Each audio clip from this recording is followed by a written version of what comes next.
The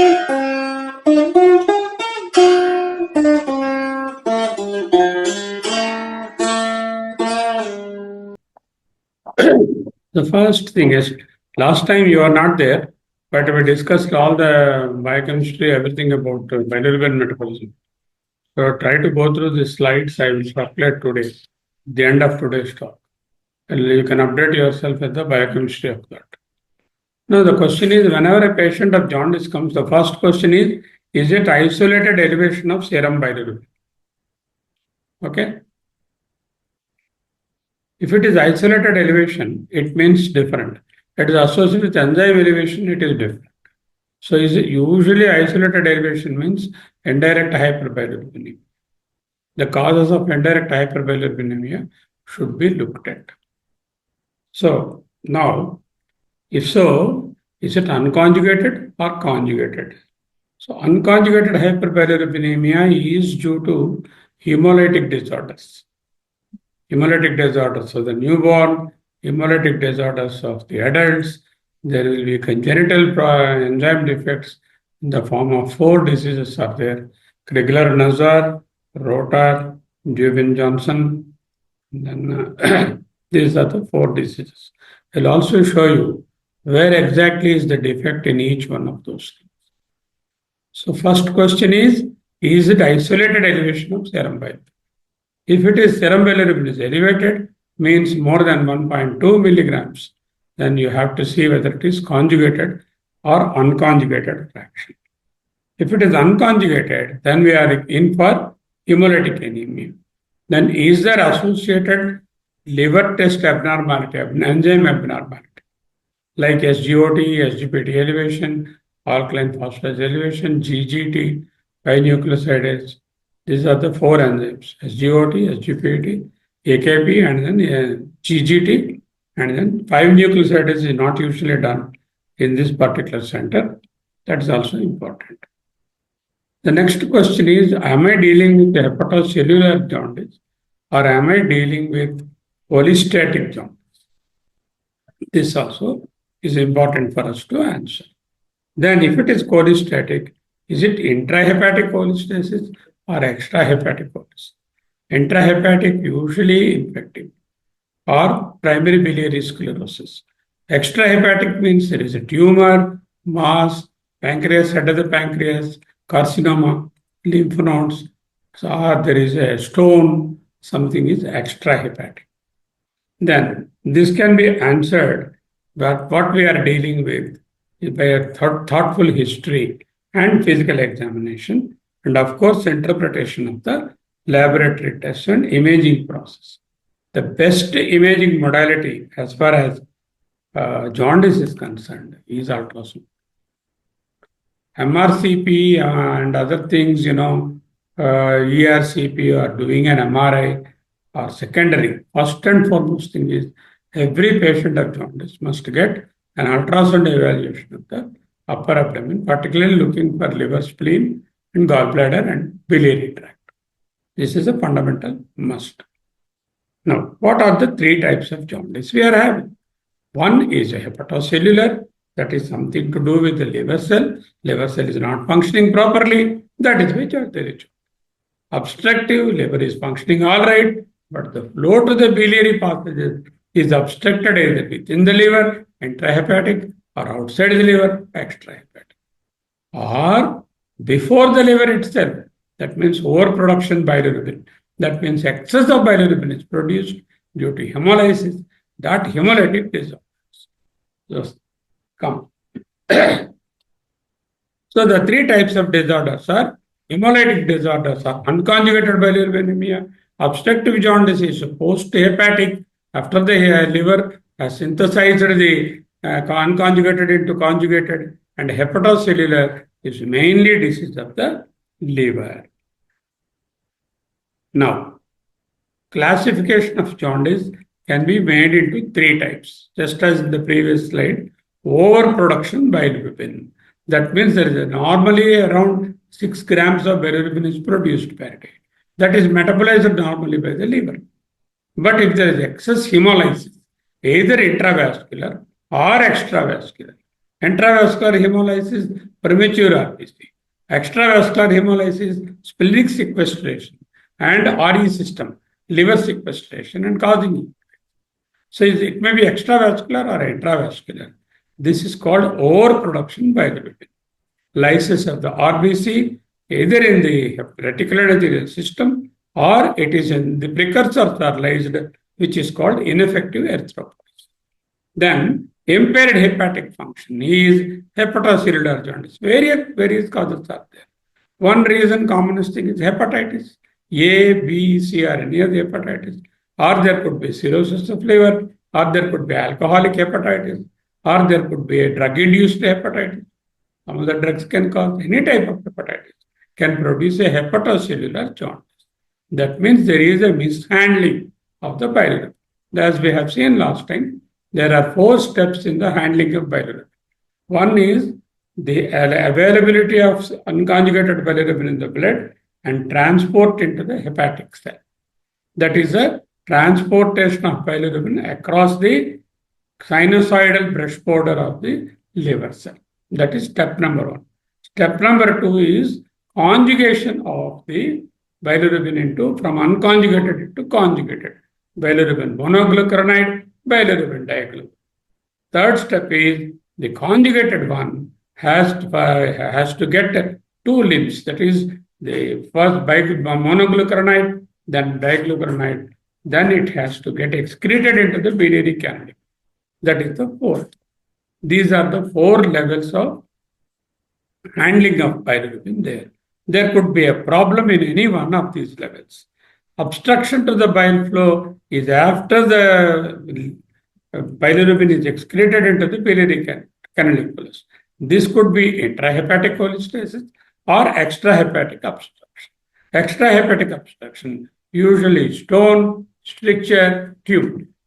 Tumor either primary or second, lymph nodes and other things.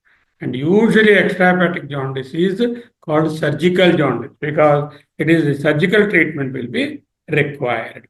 Now, looking at the normal values of LFT, up to 1.2 is normal. Conjugated bilirubin should be around 30% of that 1.2, which is around 0.3, something like that. SGOT less than 31, SGPT less than 35. SGOT is called AST, SGPT is called ALT in Western countries. The ALT values in women should be less than 19, unlike in men. But SGOT is same in both the sexes. Alkaline phosphatase up to 112 international units per liter. Gamma glutamyl transpeptidase and 5 nucleotidases are usually elevated in alcoholic liver disease. So if you have a patient with jaundice whose GGT is elevated, but SGOT, SGPT are normal, alpha nucleosidase also is in probably alcoholic hepatitis. Urine bilirubin is absent normally, urobilirubin traces, urine biles are absent. This is the normal picture. Okay. Now, what each of these liver functions tell me? Total bilirubin of 0.1 to 1.2 is normal. Conjugated bilirubin less than 0.3 milligrams. Alkaline phosphatase anywhere between 25 to 112. SGOT or AST is 5.5 to 31, whereas alanine transaminase or ALT or SGPT is 5 to 35 in women up to 19. Albumin also should be measured in all cases of jaundice because albumin and clotting factors, prothrombin, they tell about the synthetic function of the liver. If the liver is grossly affected, particularly chronic liver disease, hypoalbuminemia will be there, clotting factors are also reduced, and there will be bleeding tendency. So what are the tests I order? I order serum bilirubin, conjugated, unconjugated, enzymes, 5-nucleosidase, GGT, and of course albumin and prothrombin in the blood. And ultrasound as the primary in evaluation of a patient of jaundice. So this slide is very important for you. Differentiate prehepatic, intrahepatic, posthepatic. Prehepatic is hemolytic, intrahepatic is hepatocellular, Post-hepatic is called obstructive jaundice. Earlier days, we used to call it as hemolytic hepatocellular obstructive. Today, we don't call it that. We call it as pre-hepatic, intrahepatic, post-hepatic. You see, in pre-hepatic, unconjugated is elevated. Conjugated bilirubin is normal. I am reading vertically. Conjugated is normal. AST, ALT are normal. Alkaline phosphatase GGT are normal. Urine bilirubin is absent. Urobilirubin traces. These are normal features only. Urine bilirubin absent. Urobilirubin traces is a normal feature. Because unconjugated bilirubin cannot appear in the urine bilirubin will not be increased. So if I have a patient with jaundice, he has unconjugated bilirubinemia, his enzymes are normal, his GGT and alkaline phosphatase are also normal, and urine bilirubin is absent, urobilirubin traces. I am dealing with the prehepatic jaundice, also called hemolytic jaundice. Is it intravascular hemolysis or extravascular hemolysis? Is it membrane defect? Is it an antigen antibody reaction? Is it intra-RBC inclusions? Something, what is causing it, we have to evaluate. Then, if I have unconjugated normal, but conjugated very much elevated, AST, ALT are markedly elevated, alkaline phosphatase and GGT are normal, urine bilirubin is present, urobilirubin is increased, I am dealing with intrahepatic or hepatocellular jaundice. I am repeating, unconjugated is normal, conjugated is grossly elevated, AST, ALT are elevated, alkaline phosphatase GGT are normal, and urine bilirubin is present and urobilirubin is increased. Then I am dealing with hepatocellular, maybe hepatitis, maybe drug-induced, maybe cirrhosis, maybe fatty liver with liver failure, or maybe any other cause of liver failure, or even malignancy also, hepatic malignancy, intrahepatic damage can occur. Now, post-hepatic or obstructive jaundice, unconjugated is normal, conjugated is elevated all right, but not to that extent. Maybe 4 milligrams, 5 milligrams, like that. Whereas in case of intrahepatic, it may be 15, 20 milligrams. Another important clue is, if a patient comes with high bilirubin and almost normal liver function and fever, leptospirosis, the bilirubin will be 20, 25. Conjugated bilirubin will be very elevated. Enzymes are more or less normal. Patient is having fever. He has history of wading in muddy waters after post-rain. Most likely diagnosis is leptospirosis. They have caught hold of leptospirosis. Many times using this high bilirubin as the indicator. Keep a clue on that. Then, in case of obstructive jaundice, AST, ALT may be marginally elevated or normal, but alkaline phosphatase, gamma GT are very much elevated. Okay, urine bilirubin is very much increased because obstructive jaundice, the conjugated bilirubin is intrahepatic circulation occurs, and all that again is filtered because conjugated bilirubin can appear in the urine, very much increased. Urobilin is absent because no bile is flowing into the GI tract, no stercobilin, no urobilin, no intrahepatic recirculation. Urobilin is absent. Absent urobilinogen, increased quantities of bilirubin in the urine, increased ALT and alkaline phosphatase and GGT, normal liver enzymes, ALT, AST, conjugated bilirubinemia, most likely obstruction. The obstruction can be within the liver, obstruction can be outside the liver. Okay, this is how you differentiate. Now, this is a short notes question for postgraduates. What are the non-hepatic causes of abnormal LFT? You get an LFT, not liver disease. What are the non-hepatic causes of abnormal LFT? It was one of our 5-6 years back. There was a question paper in the short notes is abnormal causes of LFT other than liver. One, non-hepatic causes PLE, polymorphic light eruption, nephrotic syndrome, malnutrition, congestive heart failure. Albumin will be decreased. What is the liver abnormality here? Hypoalbuminemia. Hypoalbuminemia due to PLE, and nephrotic syndrome, malnutrition, and then CH. AKP is elevated, but not liver disease. Means what? Bone disease, pregnancy, advanced age, malignancy. How do I differentiate the AKP of bone from the liver? By doing acid phosphate. If acid phosphate also is elevated, it is bone disease. The only alkaline phosphate is elevated, it is usually liver disease.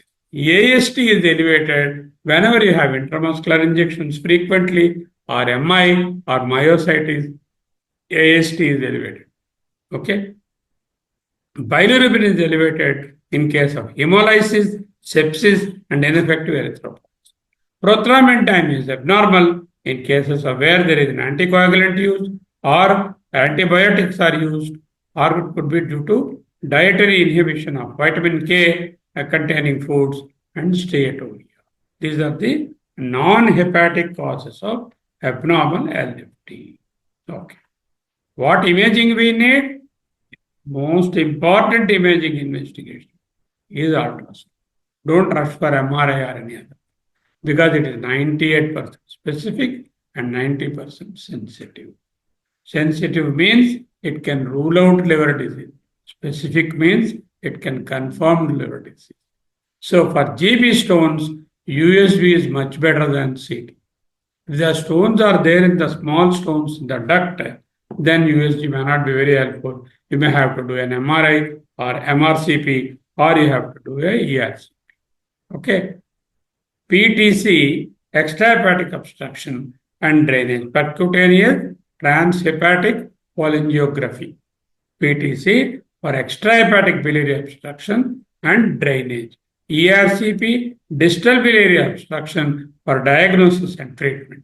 MRCP, magnetic resonance cholecystopancreatography, most useful for evaluating the bile duct, biliary tree. For liver, ultrasound. For biliary tree, MRCP. PTC for extrahepatic obstruction. Now, how do I approach the patient in an algorithmic fashion? How to clinically evaluate the patient? What tests will help us in the differential diagnosis? And what imaging modalities will be useful? How to monitor the progress? These are the four approaches. One, clinical evaluation. Second one is differential diagnosis of 3 types of jaundice and their various causes, and what imaging modalities I use, and how to monitor the progress of the patient. Okay. First step, estimate serum bilirubin. That's the fundamental step. Then, is it less than 1.2? Means normal. Is it more than 1.2? It is abnormal. First step is there serum bilirubin elevation? 1.2 is cut off, less than that is normal, more than that is elevated. Okay, that is the first step. Now, second step is, if the serum bilirubin is more than 1.2, then is it conjugated hyperbilirubinemia or unconjugated hyperbilirubinemia? Unconjugated hyperbilirubinemia means the serum bilirubin is more than 80% is unconjugated. Means we are dealing with hemolytic jaundice. Is conjugated bilirubinemia more? Yes. If it is more than 30%, normally conjugated bilirubin is around 1/4 or less than 30%. If it is more than 30%, then you can say conjugated bilirubin is more, hepatocellular jaundice is the probable answer. Or it could be obstructive jaundice.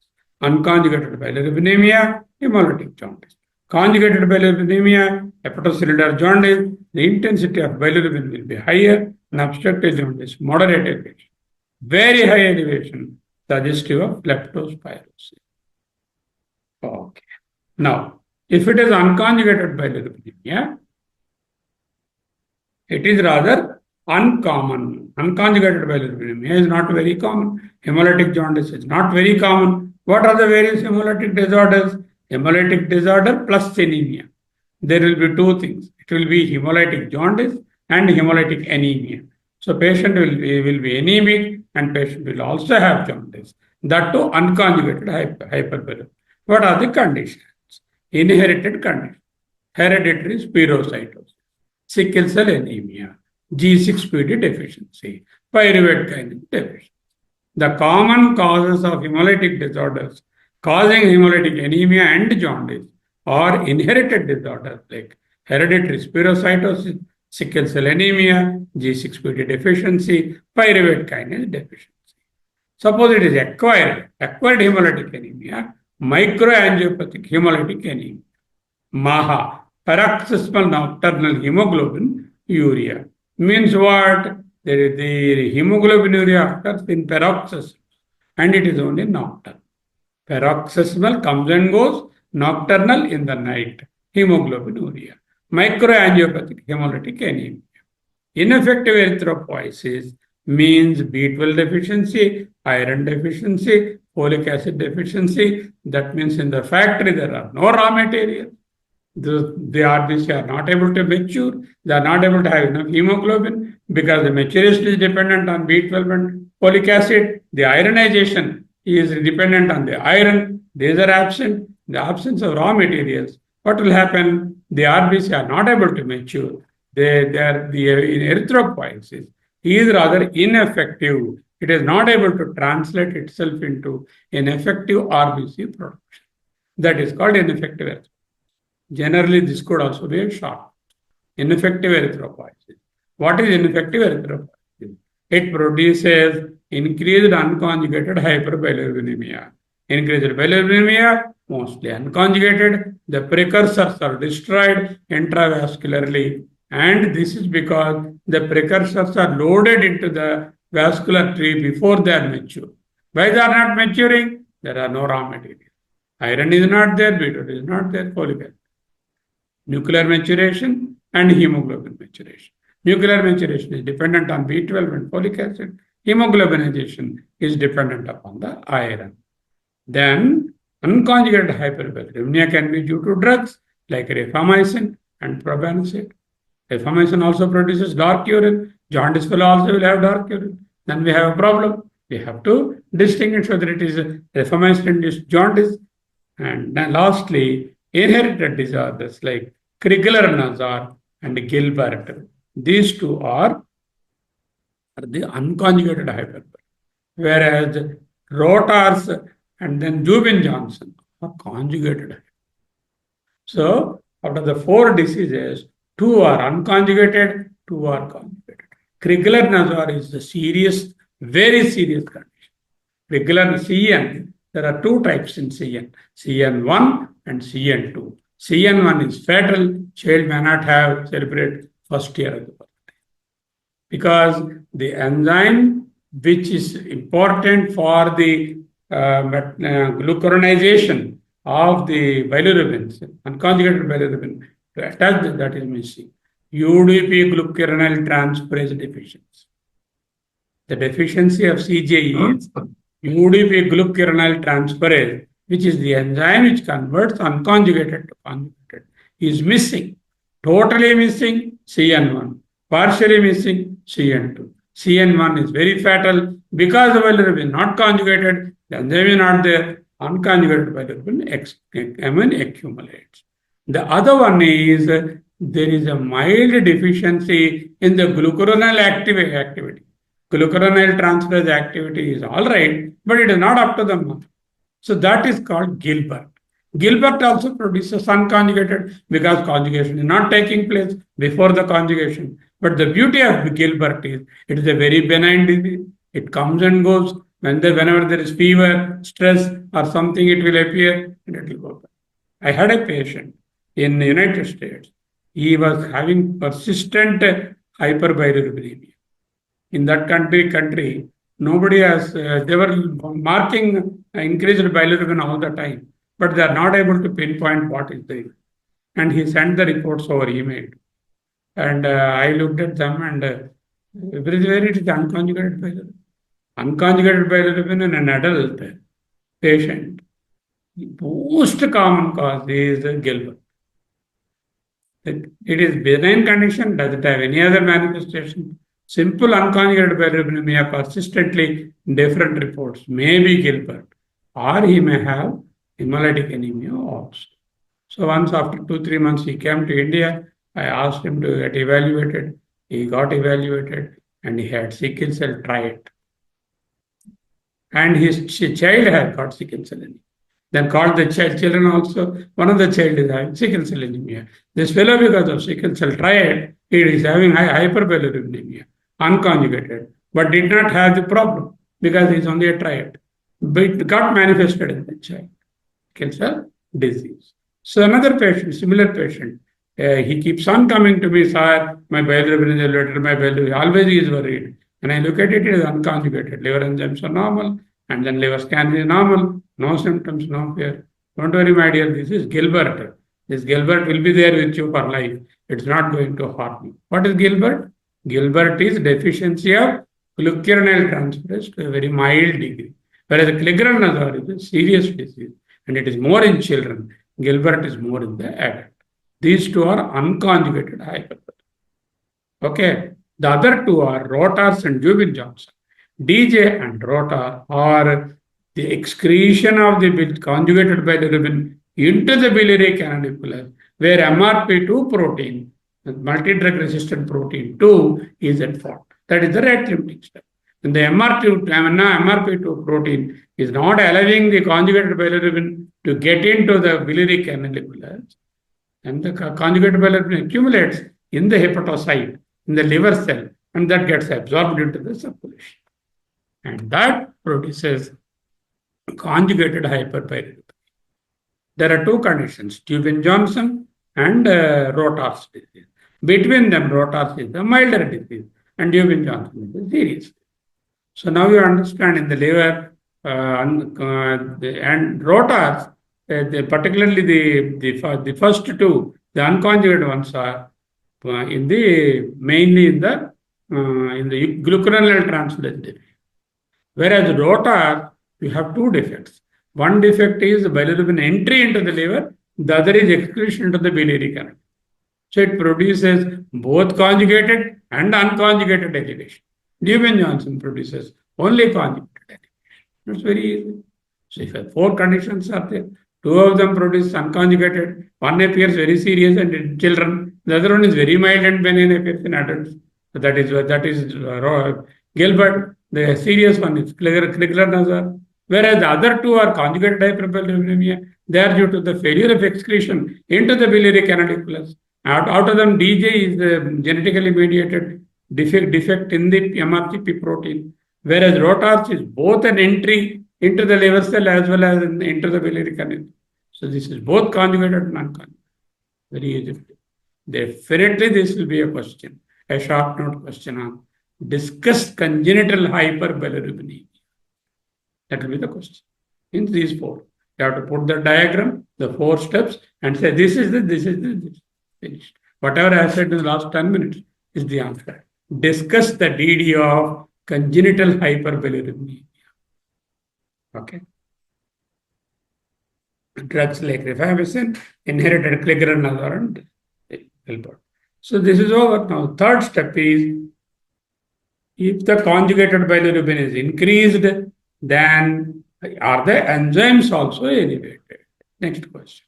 Enzymes are also elevated. Then I am dealing with liver cell problem, hepatocellular jaundice is the answer.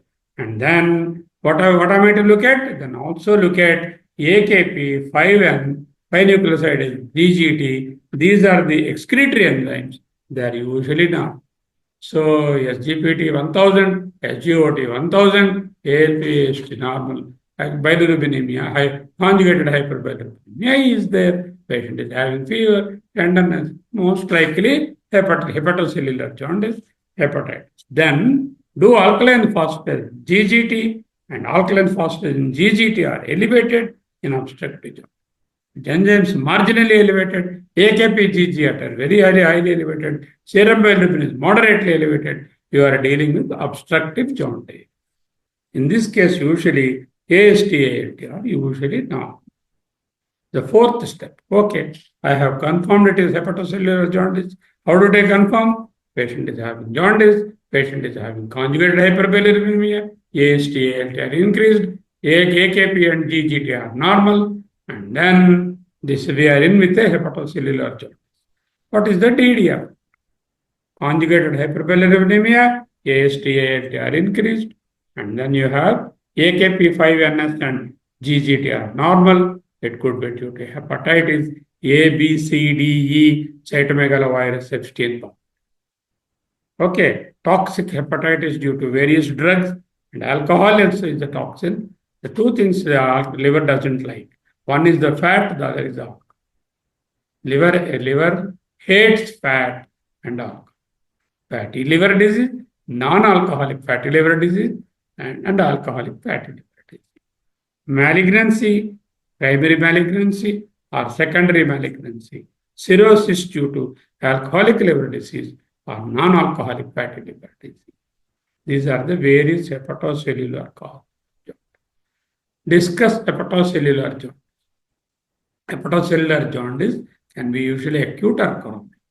And usually acute are due to hepatitis, whereas chronic are due to malignancy, drugs, and then cirrhosis.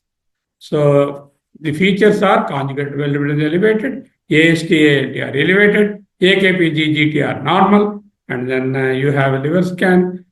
You do it mild hepatomegaly and tenderness, virus A, B, C, D, E, CMV, and then EBV. Toxic hepatitis due to drugs and alcohol, malignancy, primary malignancy of the liver, and cirrhosis may be due to alcohol, may be due to non-alcoholic disease. Cirrhosis or post-hepatic cirrhosis, particularly hepatitis B and C, they can end up in liver cell failure. Hepatitis A, usually they recover and there won't be any. So the viruses you see A, B, C, D, and E, the ones which are red are transmitted by blood. That's why they are put in red. So A and E are fecal-oral, the others are blood-borne. B, C, D. Like B, C, and B, C, D, and G. We don't have much of hepatitis D with us, and also G also is not very common. B and C are very common in our country. A and E also are quite common, and particularly A in our country. Now, how do I differentiate these types of hepatitis? A, B, C, D. A is fecal. Source of virus is feces. Route of transmission fecal-oral. Chronic infection absent. There is a vaccine for that, and ensure safe water drink.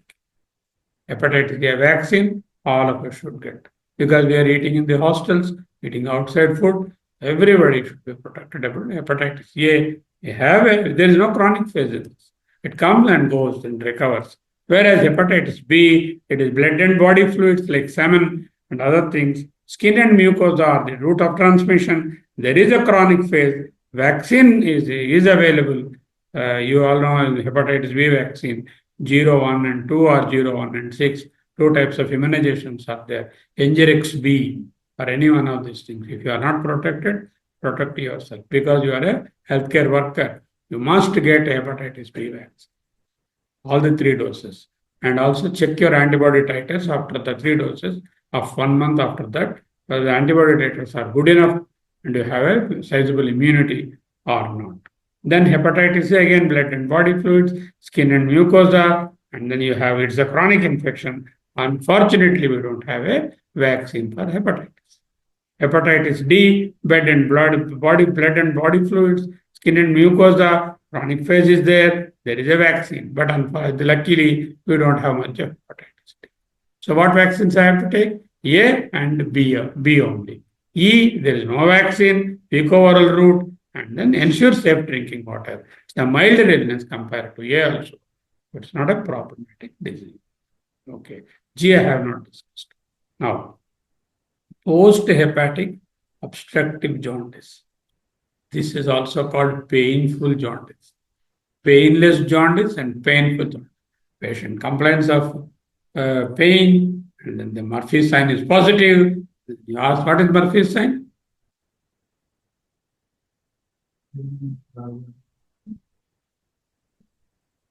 Acute cholecystitis. Gallbladder is inflamed. Patient has jaundice. To palpate the liver from below the costal margin and ask him to take deep breath. When the inflamed gallbladder touches the hand, he will hold the breath and stop. So he stops breathing Once the inflamed gallbladder, comes and touches the palpating hand, and that is called Murphy's sign. Okay? Painful versus painless. Obstruction can be luminal, within the lumen of the bile duct, that is stone, stricture, benign, or due to cholangiocarcinoma, extraluminal, pancreatic cancer, carcinoma head of the pancreas, because the head of the pancreas is the C loop of the duodenum, and into the second part of the duodenum, the biliary channels go there. This is the gallbladder. This is the cystic artery there, and then you have the cystic duct, and then common bile duct. And then this common bile duct is joined by the pancreatic duct here. They empty into the ampoule of water into the second part of the duodenum. Carcinoma, the head of the pancreas, is very common. And in fact, one of my teachers, by name Dr. E.N.B. Sarma, his name is also Sarma. He's a beautiful surgical professor for us. He died of pancreatic head of the cancer and then obstructive jaundice. So he's a surgeon. He missed the jaundice for some 6 months or something like that. By the time he himself went for diagnosis, already it was a secondary stage of pancreatic cancer. Unfortunate, a surgeon, a teacher missed obstructive jaundice in him. So very important, elderly people, obstructive jaundice, you should always rule out malignancy, either primary or secondary. And then what you do? Investigate and treat with use radiology, ultrasound, CT, MRCP, ERCP, percutaneous transhepatic cholangiogram. Now, chronic liver disease. I'm dealing with a chronic liver disease. What are the chronic causes of chronic liver disease? Discuss chronic liver disease, CLD it is called. Alcoholic liver disease with cirrhosis or without cirrhosis. Hepatitis B and C have chronic phase. Autoimmune liver diseases like autoimmune hepatitis, primary biliary cirrhosis or PBC. Inherited conditions, hemochromatosis, Wilson's disease. I have a patient of Wilson's disease right now. He is Swamiji in one of the ashrams in Andhra Pradesh. And he came with jaundice. And when we evaluated, he was a young man around 45 years, and it is Wilson's disease. Wilson's disease is copper storage disease, ceruloplasmin deficiency, handling of copper is at fault, copper is deposited in the liver that produces chronic liver disease. AATD, alpha-1 antitrypsin deficiency, can also produce chronic liver disease. Non-alcoholic steatohepatitis, NASH, and Budd-Chiari syndrome is hepatic venous thrombosis and cryptogenic cirrhosis. This cryptogenic cirrhosis, we used to call, so many people used to come with cirrhosis to us. Chronic liver disease, when we were students. We found out no hepatitis, not an alcohol, and we used to put them under cryptogenic cirrhosis. Because at that time, we do not know the entity called fatty liver. Fatty liver is a last 20-25 years it has come. In those days, most of the cryptogenic cirrhosis probably is NASH and alcohol and non-alcoholic fatty liver disease. Now, neonatal jaundice. It's also very important. Neonatal jaundice is very common. 50% of term infants may have neonatal jaundice. Re-emergence of kernicterus and in utero bilirubin is handled by the placenta and the mother's liver. But what happens the moment at birth, the liver is not ready to do the glucuronidation because the liver enzymes are not mature enough to handle the unconjugated bilirubin and then convert it to conjugated bilirubin and excrete in the biliary. This will be there for first 1 week to 10 days or 15 days. But because of lack of conjugation in the fetal liver, in the baby liver, naturally unconjugated bilirubin mounts up. We know unconjugated bilirubin is fat soluble. It goes and gets deposited in the brain and produces kernicterus.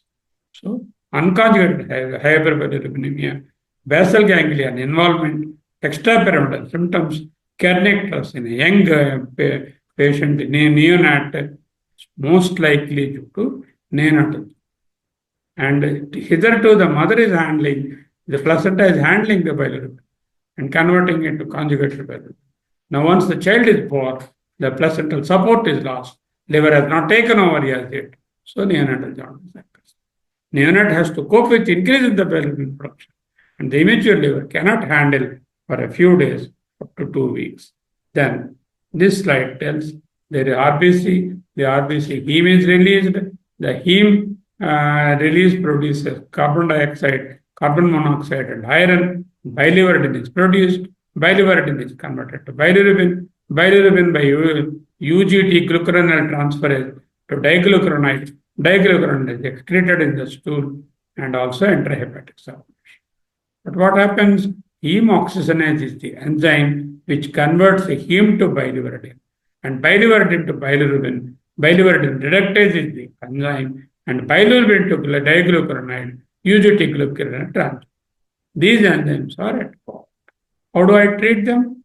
Phototherapy or exchange transfer. Jaundice is very severe. We can have bilirubin levels up to 20-25. We have seen patients who has 35 milligrams of unconjugated bilirubin.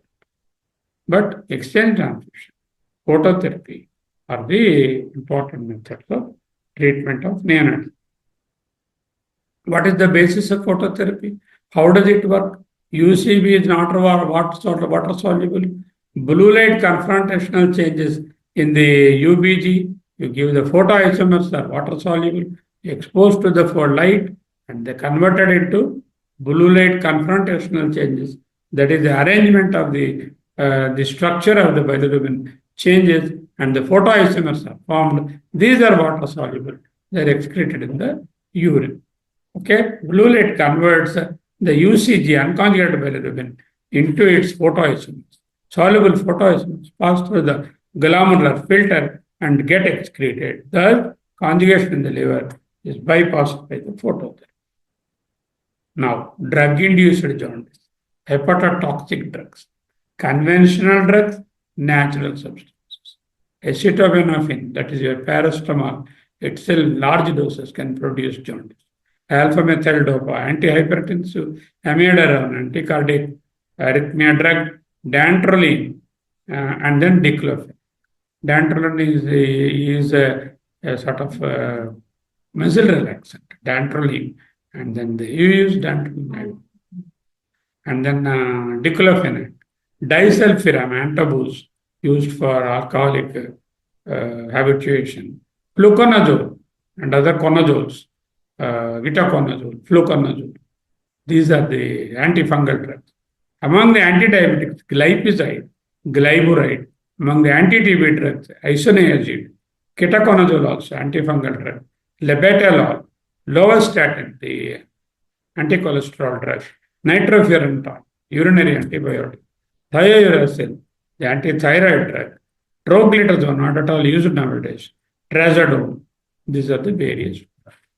Okay, so conventional acetaminophen, methyl dopa, amiodarone, dantrolene, diclofenac, disulfiram, conazoles, glipizide, glyburide, isoniazid, labetalol, lovastatin, nitrofurantoin, thiazide, and trazodone. Why I am giving the list?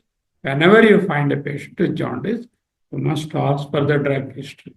In the drug history, specifically, you should look for these following drugs. If the drugs he is taking, then withdraw the drug. Erythromycin also produces cholestatic. I don't know whether I have told you or not. My sister's daughter, she was around 8 or 9 year baby girl, and I was a house surgeon at that time. And I gave her erythromycin istolate. Erythromycin istolate for her throat pain. Then she developed a cholestatic jaundice. Then I went to my professor and said, what happened? Throat pain. What did you give? Erythromycin. Which salt? I did not know the salt. And I took the pill to her. Oh, this is istolate. It causes cholestatic jaundice. Stop that and put her on erythromycin stearate. Jaundice. So between the two salts, I didn't know the answer at that time. Now I know. So erythromycin itself can produce cholestatic. Natural substances like certain of the vitamins, hypervitamins A, niacin, cocaine, mushrooms, aflatoxins, herbal remedies, senecio, rotularia, fenroyal oil, chaparral, germander, senna, herbal mix. These are some natural. Most of the natural substances they are used as medicines, but they're either hepatotoxic or renotoxic. So that's why we should be very careful in using naturopathy or all these kashayams and decoctions and all. Because either they are hepatotoxic or they are renal. Some of them are cerebrotoxic also. Now you see acute cholecystitis, very painful condition. You see the gallbladder wall thickening. This ultrasound done in our this one. Gallbladder wall thickened. This is a picture from some other source. And normally the gallbladder wall is less than 3 millimeters. If it is more than 5 millimeters, you can say it is gallbladder wall thickened, means acute cholecystitis. Murphy's sign will be positive. Then causes of cholestatic jaundice. Very surest question. If they want an ask an answer, they will give cholestatic jaundice. Very commonly asked question. For postgraduates, intrahepatic cholestasis, extrahepatic cholestasis. Intrahepatic cholestasis, acute liver injury, viral hepatitis, alcoholic hepatitis, drug-induced hepatitis, chronic liver disease, primary biliary cirrhosis, primary sclerosing cholangitis, autoimmune cholangiography, drugs, parenteral nutrition, TPN, systemic infections, postoperatively, benign causes like amyloid, and sometimes lymphoma, they all cause intrahepatic cholestasis. Extrahepatic cholestasis, polydocholithiasis, stone in the bile biliary tree, stone obstructing the CBD or in the common duct, common bile duct, biliary strictures, cholangiocarcinoma, pancreocarcinoma, pancreatitis, periampullary carcinoma, primary sclerosing cholangitis, biliary atresia, duct cyst. These are all the causes of cholestatic jaundice. Drugs that cause cholestasis. We said in the previous slide, drugs. What drugs cause cholestasis? Second, the intrahepatic is drugs. What are the drugs which cause? Separate slide. For that, so these are anabolic steroids like testosterone, norethindrolone, antithyroid drugs like methimazole, and azathioprine, immunosuppressive drug, chlorpromazine, available as Largactil, clofebrate, erythromycin, estrolate. I told you the story of my sister's daughter. I didn't know at the time. Oral contraceptive drugs, and then oral hypoglycemic agents, particularly chlorpropamide, is not being used nowadays at all. Now you have complications of chronic liver disease. What are the complications of chronic liver disease? Varices can occur. There will be abdominal forcing of the veins will be there. The varices can be gastroesophageal varices and hematemesis, or in the hemorrhoids can also occur. Ascites, hypersplenism, synthetic dysfunction of the liver, coagulopathy will be there, encephalopathy will be there, portosystemic encephalopathy itself is a separate long question, long answer, not short question. It's a long question. That way, it is a question.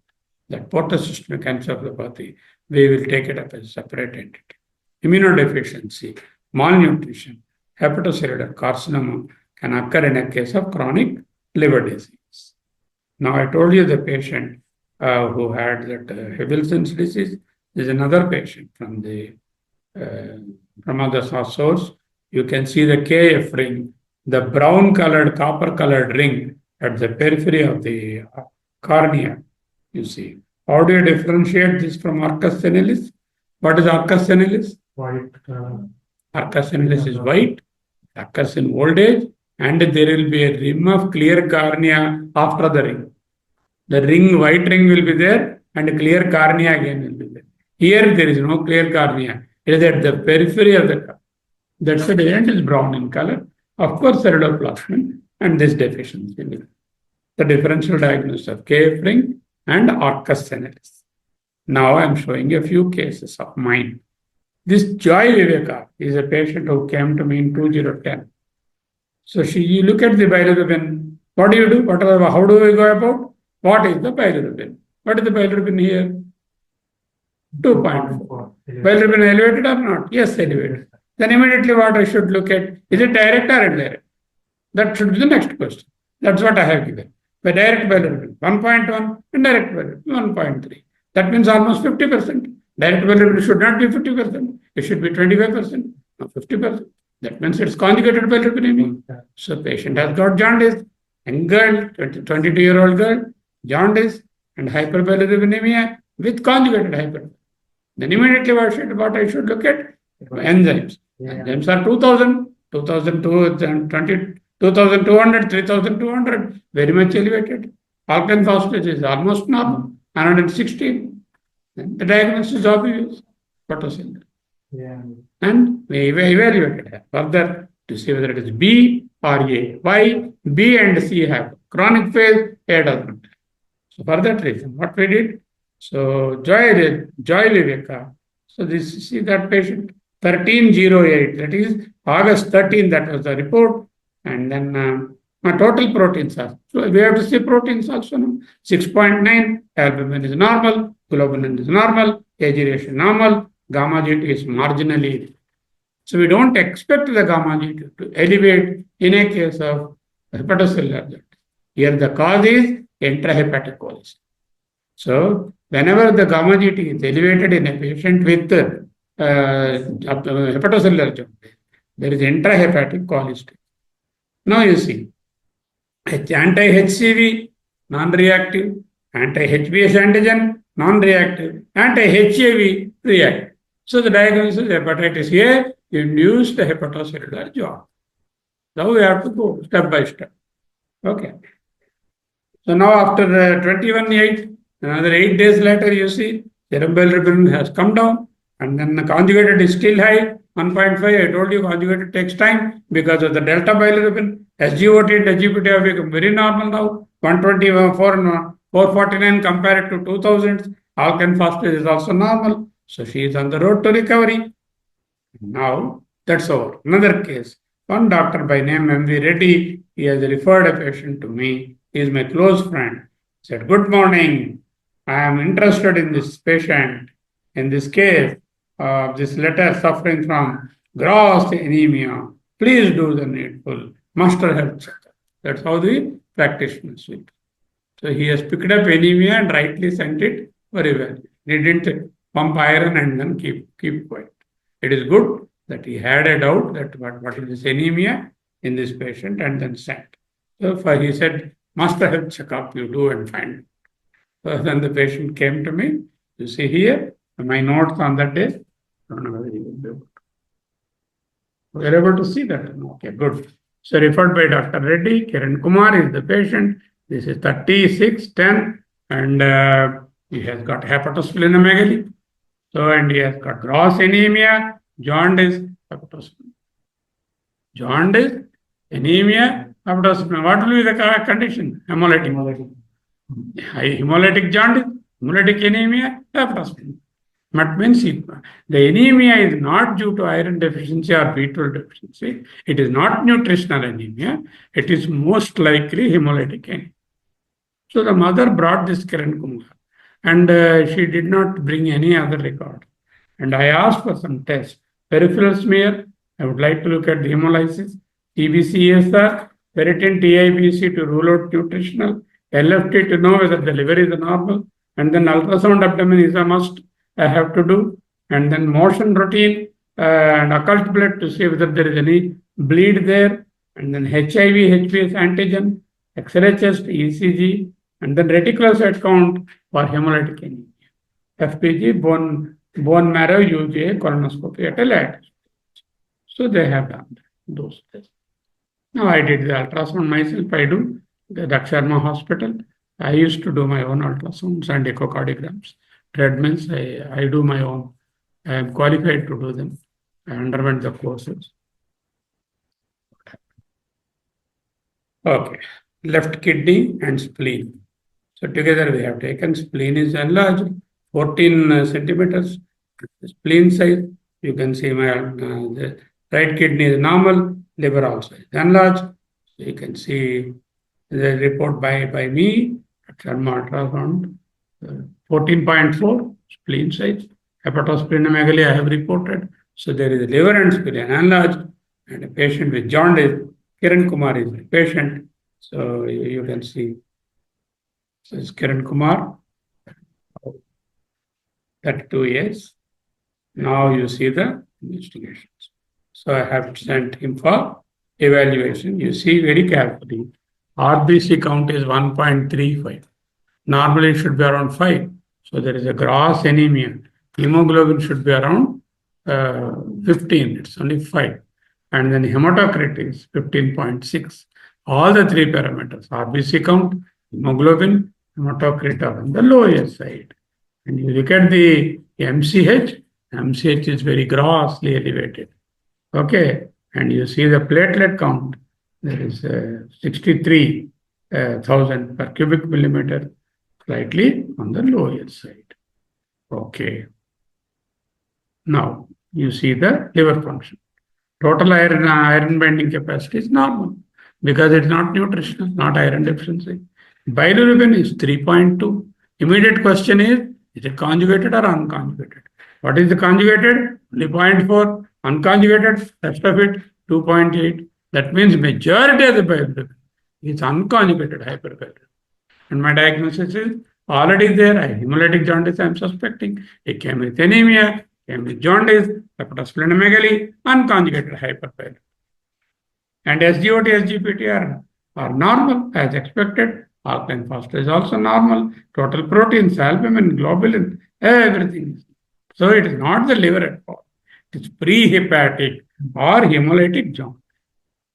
But now to go for the repeat the. See here 5.5 hemoglobin, packed cells around. I reconfirmed the three values by another lab, and then platelets are still on the lower side. Now you have the same Kiran Kumar. You see the LDH. LDH is very much elevated. Total bilirubin is still high. Means LDH elevation tells me that it is a hemolytic jaundice. Direct Coombs negative. That means not autoimmune hemolytic anemia. Red cell G6PD enzyme we did. That's normal. Isopropanol stability test and that also is negative. AMS test is negative. Serum iron is normal. TIBC is normal. LDH is elevated. Total bilirubin elevated. Sulfur blood negative. Means what? It is a case of hemolytic jaundice. Okay.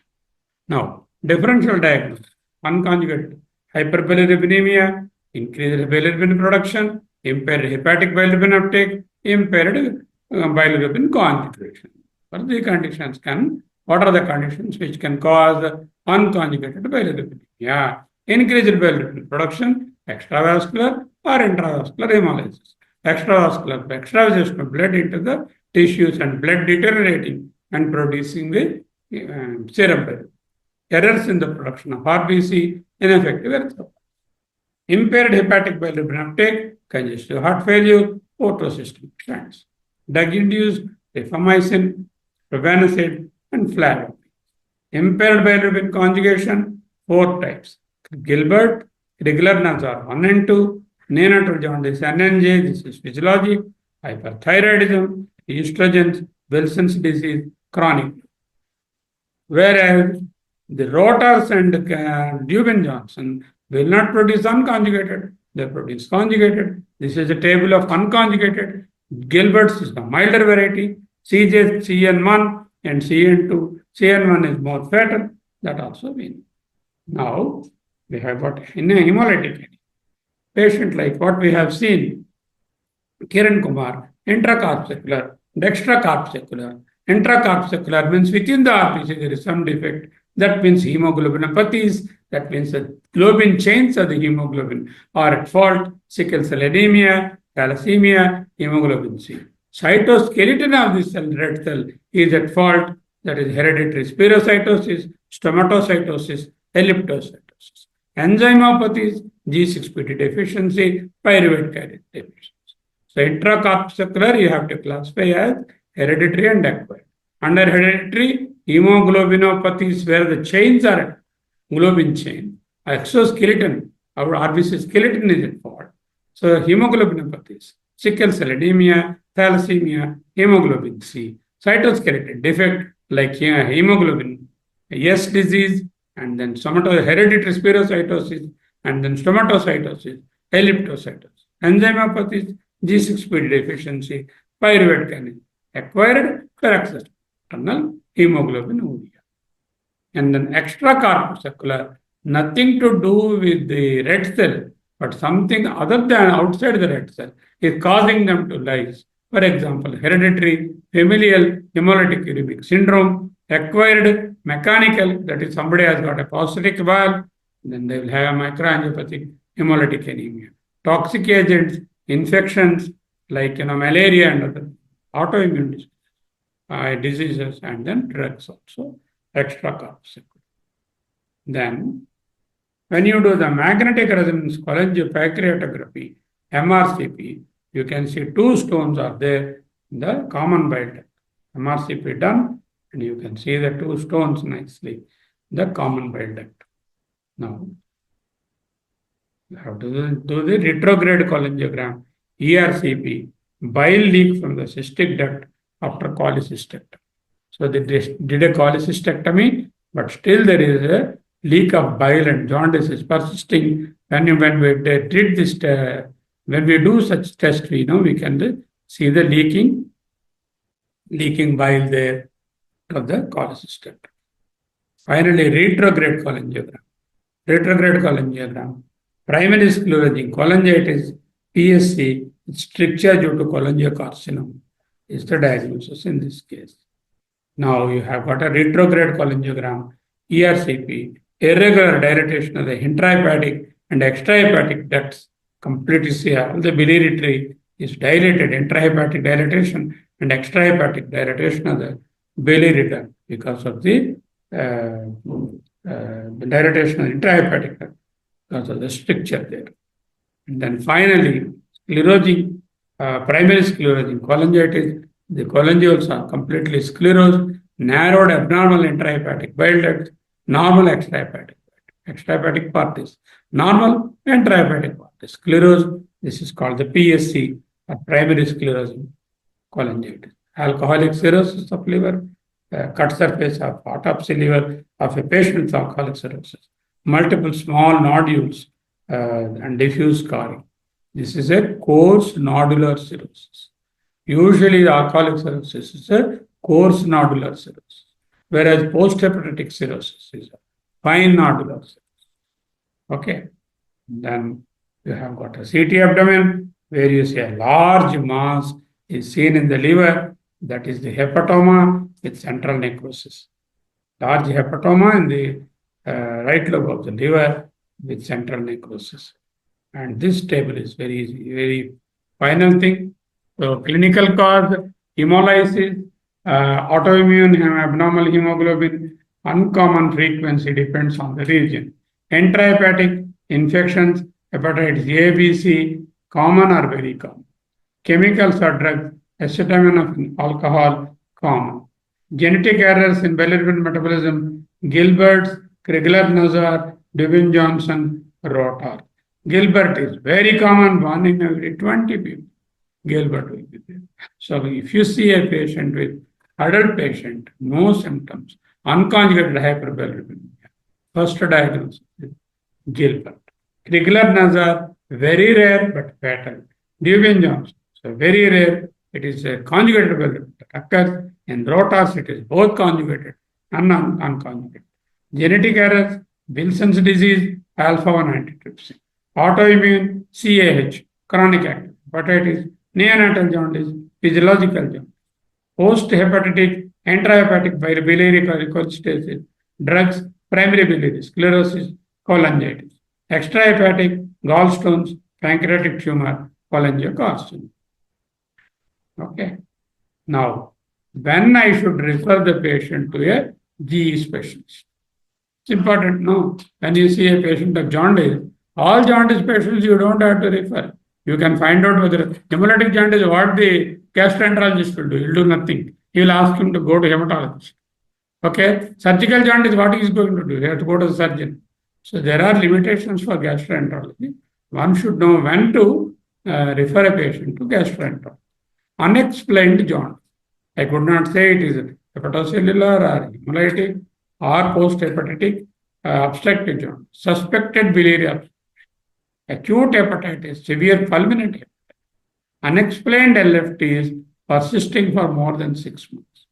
We have seen a table where causes of LFT abnormality other than liver, unexplained cholestatic liver disease, cirrhosis non-alcoholic for consideration of liver transplant, suspected hereditary hemochromatosis, suspected Wilson's disease, suspected AH, autoimmune hepatitis, chronic hepatitis C for antiviral therapy. So these are some of the indications that you refer a patient to a GE specialist. Conclusions: jaundice and liver injury are very common. Careful history and physical examination are a must. Acute hepatocellular disease with jaundice should be thought of. Chronic hepatocellular disease, cholestasis, and obstructive jaundice have to be thought. LFT, do serum bilirubin first, conjugated or unconjugated, you decide. Then if it is conjugated, do AST, ALT, AKP, fine nucleoside, GGT, albumin, and prothrombin. If it is unconjugated hyperbilirubinemia, think of hemolytic anemia. Ultrasonography, MRCP, ERCP, percutaneous transhepatic cholangiography. Laparoscopy and liver biopsy are in rare cases. Treatment as per the cause. Okay, that's all is the story about hepatitis and jaundice. Thank you all.